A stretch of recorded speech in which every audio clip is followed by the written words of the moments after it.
السلام عليكم. هنتعلم النهاردة ازاي تعمل التأثير بتاع جعفر العمدة اللي كان في مسلسله ده، اللي هو التكست ده اللي احنا ان شاء الله هنعمله النهاردة، وازاي نوصل بالشكل ده في النهاية. تمام. كل اللي علينا هنروح على برنامج إليستريتور.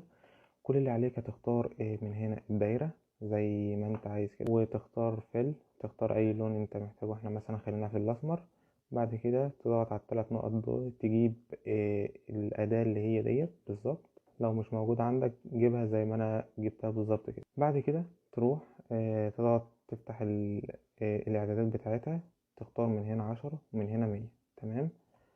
بعد كده ممكن تكبر الدايرة بالشكل ده، وتيجي من ناحية الحواف تضغط كليك شمال، ومن هنا برضو كليك شمال.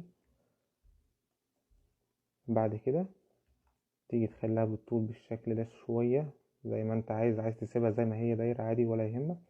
بعد كده تيجي من ناحية البراش او تضغط F5، تضغط تشدها هنا. بعد كده تضغط على ارت براش، تضغط اوكي. بعد كده اوكي. بس كده ممكن تمسح ديت وتجيب الفرشة، ممكن تعمل بقى اي شكل انت محتاجه هيطلع معاك. تمام. لو كبرنا كده هتلاقيها عملت معاك مظبوط.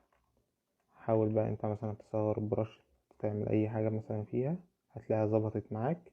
ولو عايز تطلع بقى الحرف بالظبط مثلا، ممكن تيجي هنا من الاعدادات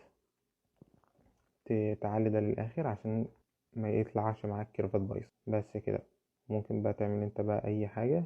وممكن بس كنت نرفع بس الدايرة قبل ما نعمل لها. انا كنت عامل دي قبل كده، هي بالظبط. وممكن الأداة دي تشتغل على أي حاجة خالص. يعني انت مثلا لو عملت مربع بالشكل ده وخليته مثلا فيل وجيت تشتغل، اشتغلت عليه عادي. بس كده. تمام. ممكن تظبطه أكتر بالبين تول هنا. بعد كده تقدر تاخده بقى على الفوتوشوب، تضيف عليه شوية الإفكتات ديت. أنا كنت ضايف عليه شوية إفكتات كده اللي هي قدامكم ديت كلها. ومن ناحية التكتشر اللي هو بتاع الدهب ده، ممكن تروح على فريبك عادي، تروح تكتب جولد. هتلاقي هنا تكتشر ياما بأي شكل انت محتاجه ممكن تختاره.